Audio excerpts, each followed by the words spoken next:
ચાલો વિદ્યાર્થી મિત્રો, આપણે પાઠને આગળ વધારીએ. આના પહેલાંના લેક્ચરમાં આપણે લેખકનો પરિચય અને પાઠની થોડી શરૂઆત છે તેનો અભ્યાસ કર્યો હતો. તેમાં આપણે જોયું કે લેખક છે એ આપણી ભારતીય સંસ્કૃતિની ગુરુ શિષ્યના સંબંધની જે કંઈ પરંપરા હતી તેને વર્તમાન સ્થિતિની સાથે સરખામણી કરી અને વાસ્તવિકતા છે તેનું આપણને દર્શન કરાવે છે કે પ્રાચીન સંસ્કૃતિમાં ગુરુ શિષ્યના સંબંધ કેવા હતા અને વર્તમાન સમયમાં એ સંબંધ કેવા થઈ ગયા છે. તે સમયમાં શિક્ષણ પ્રણાલી કેવી હતી, શિક્ષણ કેવું હતું તેની વાત કરી છે અને વર્તમાન સમયને તેની સાથે સરખાવવામાં આવ્યો છે. હવે ત્યાંથી આગળ આપણે જોઈએ કે લેખક છે એ આપણી ભારતીય સંસ્કૃતિની વિશેષતા સાથે કેવી આગળની વાત કરી છે. प्रारंभ में विवेकानंद को भारत में महत्वपूर्ण स्थान प्राप्त नहीं हुआ. શરૂઆતમાં જ્યારે સ્વામી વિવેકાનંદ છે તેના જ્ઞાનની પરખ છે એ આપણા ભારતમાં કોઈને થઈ નહીં, અથવા તો કોઈએ તેને માન સન્માન આપ્યું નહીં. પરંતુ એને માન સન્માન ક્યારથી આપણે આપતા થયા તો કે पर जब उन्होंने अमेरिकन नाम कमा लिया तो भारतवासी दौड़े मालाएं लेकर स्वागत करने. જ્યારે વિવેકાનંદ એક પરિષદ માટે થઈ અને ભારતીય પક્ષ તરફથી અથવા તો ભારતીય નાગરિક તરીકે તે પોતાનો પક્ષ ત્યાં રજૂ કરવા ગયા અને તે સમય દરમિયાન અમેરિકાના લોકોએ તેના વખાણ કર્યા અને તેને તાળીઓના ગડગડાટથી એમને વધાવ્યા. આ જે કંઈ ઘટના છે એનાથી આપણે બધા પરિચિત થઈ છીએ. તો આ ઘટના પછી ભારતમાં તેને વધારે પડતું માન સન્માન છે આપવામાં આવ્યું અને આપણા ભારતવાસીઓ છે બધાએ દોડી અને તેના સ્વાગત કરવા લાગ્યા. પરંતુ તે પહેલાં કોઈ એને આવી રીતે ઓળખતું હતું નહીં.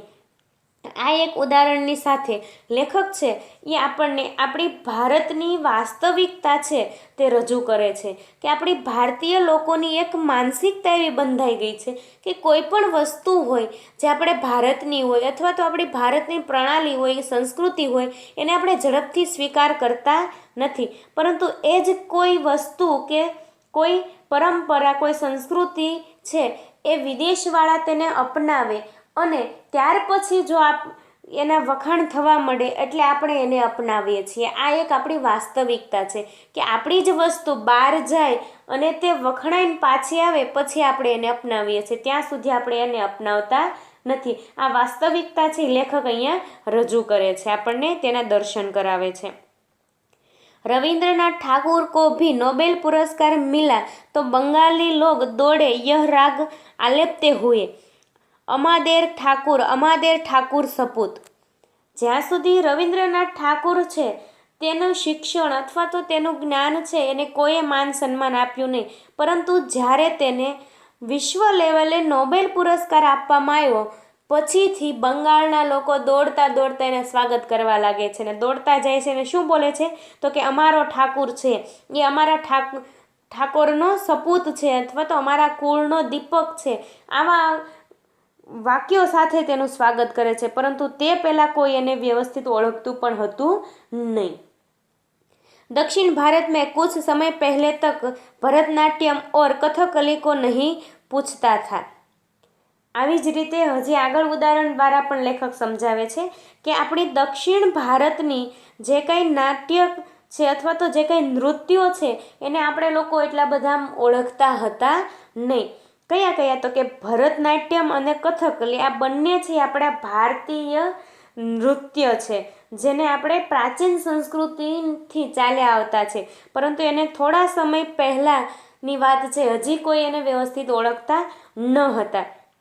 पर जब उस विदेश में मान मिलने लगा तो आश्चर्य से भारतवासी सोचने लगे, अरे हमारी संस्कृति में इतनी अपूर्व चीज़ें भी पड़ी थी क्या. પરંતુ જ્યારથી આ બંને નૃત્ય છે તેને આખા વિશ્વમાં વખણાવા લાગ્યા અથવા તો આખું વિશ્વ એને અપનાવતું થયું ત્યારે આપણા ભારતવાસીઓ, ભારતના નાગરિકો છે એ આશ્ચર્યચકિત થઈ ગયા કે ઓહો, આપણી ભારતીય સંસ્કૃતિમાં આવા સરસ, અદ્વિતીય અથવા તો અપૂર્વ જે કોઈ સમય પહેલાં સરસ આવા નાટકો અથવા તો આવી નૃત્ય કલાઓ આપણી ભારતીય સંસ્કૃતિમાં હતી. આવી પણ એ લોકોને ખબર હતી નહીં, એ લોકોને આશ્ચર્ય થાય છે। यहाँ के लोग को अपनी खूबसूरती नजर नहीं आती। ભારતના મૂળ ભારતવાસીઓ જે કહે છે, ભારતના નાગરિકો છે, તેને અહીંયાની વાસ્તવિકતાની જે કંઈ ખૂબસૂરતી છે અથવા તો આપણી જે કંઈ સારી વાતો છે એ નજર આવતી નથી, એ દેખાતી નથી। મગર પરાये के सौंदर्य को देखकर मोहित हो जाते हैं। પરંતુ વિદેશની વસ્તુઓ જોઈ અને એના પર મોહિત થઈ જાય છે અથવા તો એને પસંદ કરવા લાગે છે। તમે જોયું હોય તો અત્યારે વિદેશનો બહુ ક્રેઝ ચાલતો હતો કે ભારતના લોકો પણ અહીંયા ભણી ગણી અને વિદેશ કમાવા માટે જતા રહે છે અને ત્યાં જઈ અને ત્યાંની સંસ્કૃતિઓ છે એને અપનાવે છે, તેના વખાણ કરે છે અને જ્યારે તે પરિસ્થિતિમાં મુકાઈ જાય કે કોઈ રીતે બચવાના એને કોઈ બચાવી ન શકે એવું થાય, તે સમયે તેને એનો દેશ યાદ આવે છે। આ આપણી ભારતીયોની વાસ્તવિકતા છે, આપણી બધાની માનસિકતા છે, તેને અહીંયા લેખક રજૂ કરે છે। जिस देश में ज्ञान पाने के लिए मैक्स मुलर ने जीवन भर प्रार्थना की, उस देश के निवासी आज जर्मनी और विलायत जाना स्वर्ग जाने जैसा अनुभव करते हैं। જે દેશની અંદર એટલે કે ભારતની અંદર જ્ઞાન પ્રાપ્ત કરવા માટે મેક્સ મુલર જેવા વિદ્વાને જીવનભર પ્રાર્થના કરી હતી ભગવાનને કે મને એકવાર ભારતની અંદર શિક્ષણ પ્રાપ્ત અથવા તો જ્ઞાન પ્રાપ્તિ માટેનો સમય મળે અથવા તો હું જ્ઞાન પ્રાપ્તિ કરવા માટે ભારત જઈ શકું। આવા વિશ્વ લેવલના વિદ્વાનો છે એ આવી પ્રાર્થના કરતા હતા અને એ જ દેશના લોકો અત્યારે વર્તમાન સમયમાં જર્મની અથવા તો એવા વિવિધ વિલાયત એટલે કે વિવિધ વિદેશોના જે કંઈ દેશ છે, વિશ્વના બીજા દેશોમાં જઈ અને સ્વર્ગમાં ગયા હોય તેવી અનુભૂતિ કરે છે। પરંતુ એ લોકો ભૂલી જાય છે કે આપણું ભારત પણ એક સ્વર્ગ જેવું છે, જે વાસ્તવિકમાં સ્વર્ગ માનવામાં પણ આપણે કોઈ કસર છોડી શકીએ નહીં, કારણ કે આપણા દેશની સંસ્કૃતિની સાથે સાથે સૌંદર્યતા પણ એટલી છે જો એને આપણે જાળવી રાખીએ તો। ऐसे लोगों को प्राचीन गुरु शिष्य संबंध की महिमा सुनाने गधे को गणित सिखाने जैसा व्यर्थ प्रयासी ही हो सकता है। વિદ્યાર્થી મિત્રો અહીંયા ખાસ ધ્યાન આપજો, એક મુહાવરે આવે છે ગધે કો ગણિત સિખાના, એનો અર્થ થાય છે અયોગ્ય કો જ્ઞાન દેના, અથવા તો જેને કંઈ સમજણ ન પડતી હોય અને ખોટું સમજાવવું, આપણે ગુજરાતીમાં કહે છે ને ભેંસ આગળ ભાગવત વાંચવું, એના જેવી સ્થિતિ છે અહીંયા। બરાબર, શું કહે છે લેખક? તો કે એવા લોકો છે જેને પ્રાચીન ગુરુ શિષ્યની સંબંધની મહિમા છે એ સમજાવવું સાવ ખોટું છે। કોના માટે? તો કે જે વર્તમાન સમયમાં વિદેશ જઈ અને શિક્ષણ પ્રાપ્ત કરવાની જે કંઈ ઈચ્છાઓ ધરાવે છે, આવા લોકોને આપણી ભારતીય સંસ્કૃતિના ગુરુ શિષ્યના સંબંધની મહિમા સમજાવવું અથવા તો એની સામે તેનું વખાણ કરવા એ સાવ ખોટી વાત છે અથવા તો વ્યર્થ કામ છે। કેવું? તો કે ગધેડાને ગણિત શીખવવા જેવું। બરાબર, જેને આપણે ગુજરાતીમાં એમ પણ કહી શકીએ છીએ કે ભેંસ આગળ ભાગવત વાંચવું, એટલે કે ખોટો વ્યર્થ પ્રયત્ન કરાય નહીં, કારણ કે એ લોકો કોઈ દિવસ સમજવાના છે નહીં।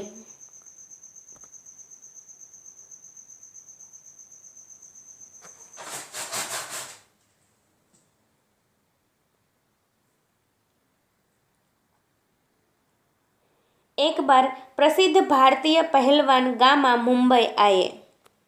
एक बार આગળ લેખક બીજા ઉદાહરણ દ્વારા સમજાવે છે કે એકવાર ખૂબ જ પ્રસિદ્ધ એવો ભારતીય પહેલવાન ગામા છે એ મુંબઈ આવે છે। ઉન્હોંને વિશ્વ કે સારે પહેલવાન કો કુસ્તી મેં ચેલેન્જ દિયા, અને તેમણે વિશ્વના દરેક પહેલવાનોને છે એ કુસ્તી લડવા માટે ચેલેન્જ આપે છે કે ચાલો મારી સામે આવી જાઓ, કોણ મને હરાવી શકે છે। अखबारों में यह समाचार प्रकाशित होते ही एक पारसी पत्रकार ने उत्सुकतावश उनके निकट पहुंचकर उनसे पूछा, અને આ સમાચાર છે એ આખા સમાચાર પત્રમાં સમાચાર ફેલાઈ ગયા, એટલે એક પત્રકાર છે જે પારસી ધર્મનો છે તે આ ગામા પાસે આવી અને એને પૂછે છે, साहब, विश्व के किसी भी पहलवान से लड़ने के लिए आप तैयार हैं तो आप अपने अमुक शिष्य से ही लड़कर विजय प्राप्त करके दिखाओ। પત્રકાર છે એ ગામાને એવો સવાલ કરે છે કે તમે વિશ્વના પહેલવાનો સાથે ચેલેન્જ નાખો છો અથવા તો એમને ચેલેન્જ આપો છો, એના કરતાં તમારી જ પાસે કુસ્તી શીખેલા તમારા અમુક શિષ્યો છે એની સાથે લડી અથવા તો એની સામે જીતીને બતાવો ને। ગામા, આજકલ કે शिक्षाक्रम में रंगे नहीं थे। અને આ ગામા છે તે વર્તમાન શિક્ષણ પ્રણાલી છે એની રંગમાં રંગાયેલા હતા નહીં। એટલે શું જવાબ આપે છે? इसलिए उन्होंने इन शब्दों ने दौरान कर दिया। आंखें फाड़कर उस पत्रकार का चेहरा ताकते ही रह गए। તે વર્તમાન સમયની પ્રણાલી છે તેણે એને અપનાવી નથી, એટલે આ સાંભળી અને તે ખૂબ હેરાન થઈ ગયા અને પત્રકાર સામે એક જ નજરે જોઈ રહ્યા। આંખ ફાડકર દેખના એટલે કે ખૂબ આમ કહીને આપણે એકી ટશે જોવા લાગ્યા હતા। बाद में धीरे से कहा, ने ત્યાર પછી ધીરેથી બોલે છે, ભાઈ સાહેબ मैं हिंदुस्तानी हूँ। કહે છે કે ભાઈ સાહેબ હું તો એક હિન્દુસ્તાની છું। हमारा अपना एक निजी रहन सहन है। અને એક હિન્દુસ્તાની હોવાને નાતે મારું રહેવાની એક અલગ નિજી એટલે કે પોતાની એક અલગ રીત છે। કઈ તો કે સદાઈ इससे आप परिचित नहीं है। કે છે શાયદ તમે એનાથી વાકેફ અથવા તો જાણકાર છો નહીં। जिस लड़के का आप नाम लिया, જે છોકરાનું તમે નામ મારી પાસે લીધું અથવા તો કહ્યું કે તમે આની સામે લડીને બતાવો, વહ મેરે પસીને કી કમાઈ, અને એ મારા પસીને કી કમાઈ એટલે કે કઠિન પરિશ્રમ કા ફલ, અથવા તો એ મારું જ કરેલું કાર્ય છે। મેરા ખૂન હે, આ તો મારું ખૂન છે। और मेरे बेटे से भी अधिक प्यारा है, અને મારા પોતાના દીકરા કરતાં પણ મને એ વધારે વહાલો છે। એનું કારણ તો કે કારણ કે એ ગામાનો શિષ્ય હતો અથવા તો આ અમુક છે એ ગામા પાસેથી પહેલવાન છે એ શીખ્યો હતો। એટલે કે છે કે એ તો મારો શિષ્ય છે, એ તો મારા દીકરા સમાન છે, અથવા તો એ મારું ખૂન છે, અથવા તો એ મારી પરસેવાની કમાઈ છે। જે કાંઈ ગણો તે એ મારા માટે છે। इसमें और मुझ में फर्क कुछ नहीं है। એનામાં ને મારામાં કાંઈ ફેર નથી, એની સામે શું મારે લડવાનું? મેં લડા યા વહ લડા દોનો બરાબર ही होगा। હું લડું કે એ લડે કાંઈ ફેર પડે નહીં, બંને એક સમાન રહેશે। हमारी इस परंपरा को आप समझने की चेष्टा कीजिए। અને અમારી આ પરંપરા છે તેને સમજવાની તમે કોશિશ કરજો। हम लोगों को वंश परंपरा से शिष्य परंपरा अधिक प्रिय है। અમારા જેવા ગુરુઓને વંશ પરંપરા કરતાં શિષ્ય પરંપરા છે વધારે વહાલી હોય છે।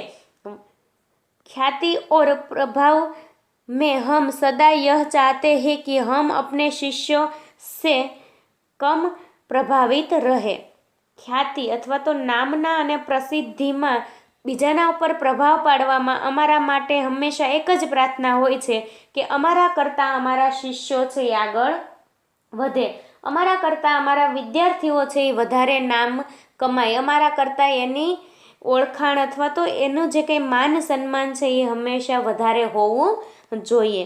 यानी हम यही चाहेंगे कि संसार में जितना नाम मैंने कमाया उससे कहीं अधिक मेरे पिता कमाए। मुझे लगता है आप हिंदुस्तानी नहीं है। એ કહે છે કે અમારા માટે હંમેશા એક જ નિયમ હોય છે। કયો તો કે અમારા કરતાં આ દુનિયામાં આ સંસારમાં અમારા શિષ્યો છે એ આગળ વધે, અમારા કરતાં પણ એ વધારે નામના કમાય, વધારે પ્રસિદ્ધિ પ્રાપ્ત થાય। આ અમારી એક પ્રણાલી છે જે તમે જાણતા નથી। મને એવું લાગી રહ્યું છે કે તમે હિન્દુસ્તાની છો નહીં। જો તમે હિન્દુસ્તાની હોય તો તમને આ વાતની ખબર હોવી જોઈએ, કારણ કે આપણી ભારતીય સંસ્કૃતિમાં શિષ્યને હંમેશા અધિક સ્થાન આપવામાં આવ્યું છે। શિષ્ય છે એ ગુરુને ભગવાનનું સ્થાન આપે છે, ત્યારે ગુરુ છે એ શિષ્યને પોતાના દીકરાનું સ્થાન આપે છે અને તેના કરતાં પણ તે વધારે આગળ વધે, તેને વધારે માન સન્માન મળે અને ખૂબ તે પ્રગતિ કરે તેવું હંમેશા શિષ્યના માટે ગુરુઓ છે એ વિચારતા હોય છે. અને આ આપણી ભારતીય સંસ્કૃતિ છે. તો વિદ્યાર્થી મિત્રો, અહીંયા આપણે પાઠને છે એ અધૂરો છોડીએ છીએ. હવે પછીના લેક્ચરમાં આગળ આ પાઠને પૂર્ણ કરીશું. તો હવે વિદ્યાર્થી મિત્રો, આપણે આ પાઠને અહીંયા અધૂરો છોડીએ છીએ અને આના પછીના લેક્ચરમાં આગળ પાઠ છે એનો અભ્યાસ કરી